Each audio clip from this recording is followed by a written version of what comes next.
Well, it turns out that Mario Bava has one more movie that I was going to watch because I have watched a lot of him and given a true overlook of his filmography that I could, and I think I have done a good job. And I'm trying to keep his name, in the public eye for younger people, younger than me. And I think Hatchet for the Honeymoon is probably going to be the last one. This is a killer creature double feature. The late 1950s and 60s, a motley crew of independent filmmakers pumped up double bills with sinister mayhem and horror. Whether the venue was a rundown movie palace, a musty neighborhood theater, or a drive-in under the stars, kids, teenagers on dates, and outcasts found themselves receptive to the promise of witnessing the unveiling of macabre secrets, nearly forbidden, it seemed, because of the bloody gruesomeness or lascivious sexuality hinted at by the colorful posters and ballyhoo. For the young, horror films were a psychic and bizarre glimpse into the still mysterious world of adulthood. For the rest of the audience, these films proved a jolting break from the predictable and the mundane. It's a double bill of Anatomy of a Psycho, and Hatchet for the Honeymoon. I am not going to review Anatomy of a Psycho, a psychotic killer prowls the night committing mass murder to avenge his gas-chambered brother, a juvenile delinquent film turned horror thriller. Now, really no desire to watch it. A disturbed young man, haunted by the ghost of his own murdered wife, goes around hacking young brides to death. Shot in a fluid cinematic style and strong on the vivid imagery, Hatchet for the Honeymoon is a wonder of craftsmanship and natural talent. Okay. To be fair, you know the quality of the DVD that you're getting. I'm going to give this a pass. But even though that the budget for this was, not the greatest, it's still beautiful to look at, and some of the set designs are great. But in my opinion, this movie is just passable. It's something you just watch once in a while. You see a man who's always going around when he has an unresolved memory that he's trying to get handled. He's like, okay, what is going on with me? Why am I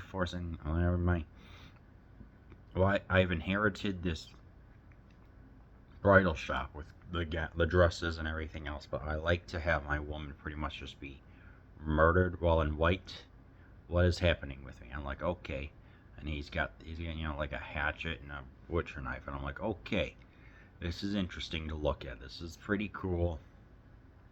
I like the premise, and then it's standard fare that you can think of. It's like there's something going on in his past, and it turns out, spoilers for a 60-year-old movie, his mother had an affair, something like that, and wore white when she was murdered, something like that. I don't know. I don't care. It's the most standard one you can think of, especially when it's something that happens in the past. What is that? A progressed memory, something like that. It's fine. It's okay. But what makes it work here is there are two shots of when we get the back of the bridal scene itself. Just the way how it's kind of figured, like this, I guess, like a gourd. I guess would be the best way to describe it. And you see all the models, mannequins for which the dress would be put on, and just dancing and everything.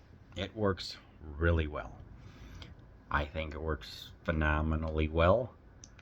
And even some of the outdoor scenes, it looks like it's going to be a nice, beautiful area, but you know that there's an underpinning would be the word of complete evil, or that there's someone who's truly just a little bit off his rocker. Let's just say that. Bava, even though with the small budget, because of his background and everything, makes it work so well.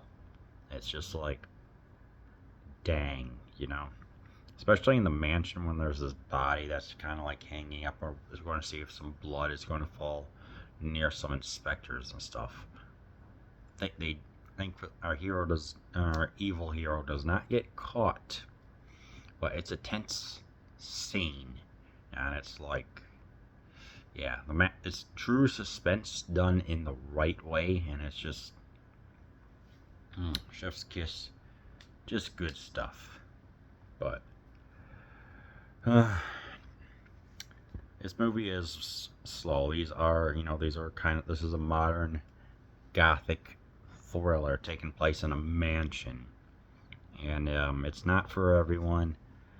I was satisfied with it, calling it passable.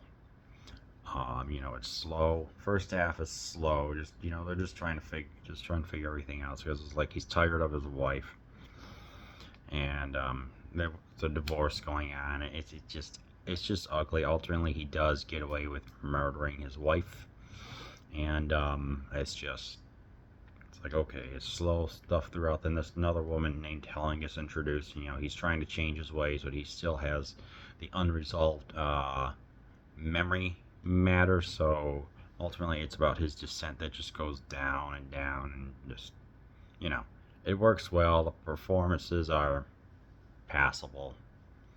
It's more that character driven. So yes, it does get into the psyche well enough where he starts envisioning his deceased wife, and you just think like, yeah, he's gonna have a lot of things going on. So I don't know.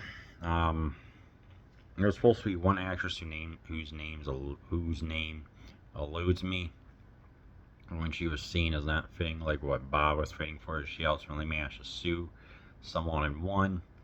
But the woman who was playing it, what is her name?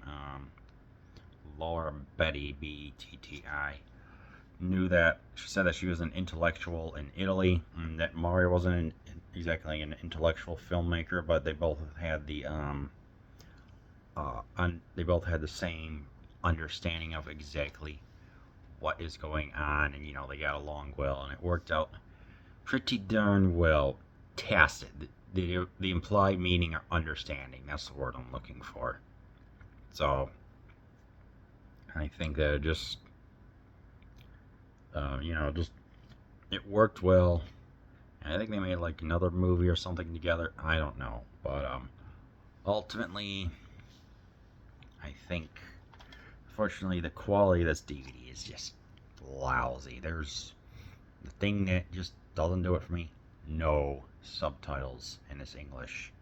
I could see what was going on, but when it just got letterboxed, I mean, even freaking Demonia was letterboxed to death, even with what I just did in the other review of it being cliched and trite. Just, at least here it's not as bad, but there's the Blu-ray. I will give this movie a second chance.